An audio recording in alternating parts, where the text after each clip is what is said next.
Well, let's hear some questions from our viewers. We have a special treat for you. Our first comes from your very own Rabbi Bill Hamilton from Congregation Kehilath Israel in Brookline, Massachusetts. Hi, Alan. It's your Rabbi Bill Hamilton here in Jerusalem visiting for a couple weeks.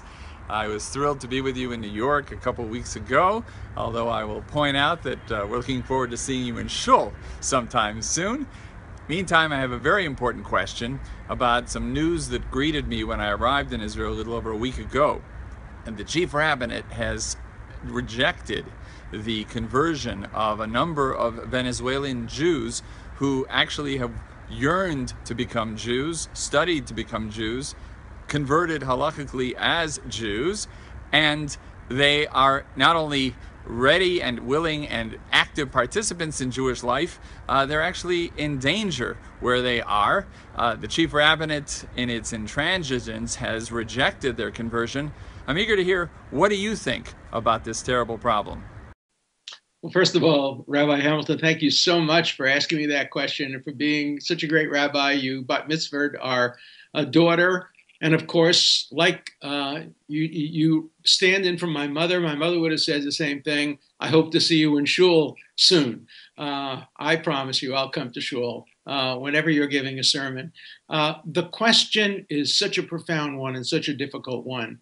I think that the concept of pikuach nefesh, the saving of lives, has to be placed before the internecine battles that occur within the Israeli rabbinate. The first thing that has to be done is to get these people out of harm's way, out of Venezuela, bring them to Israel, bring them there as asylum seekers, bring them there in any capacity, just get them out of harm's way and bring them to Israel.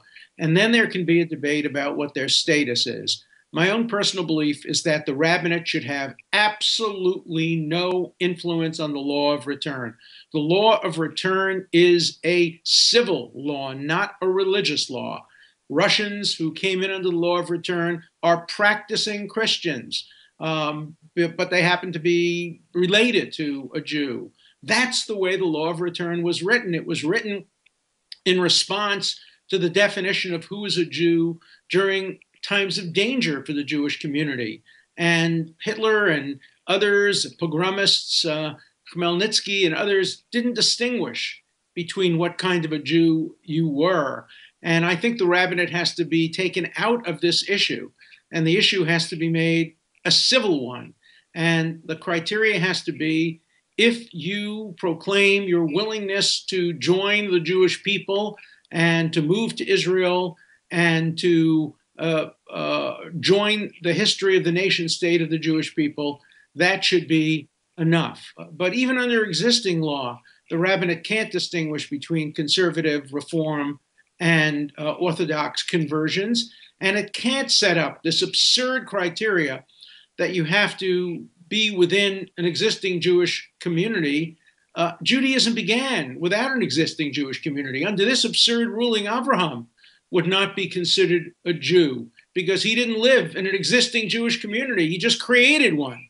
And the absurdity of not allowing these people to come in, I have to tell you, I will not rest until this decision is reversed, whether we have to take political action, whether we have to take legal action. We're talking about human beings here who are at risk.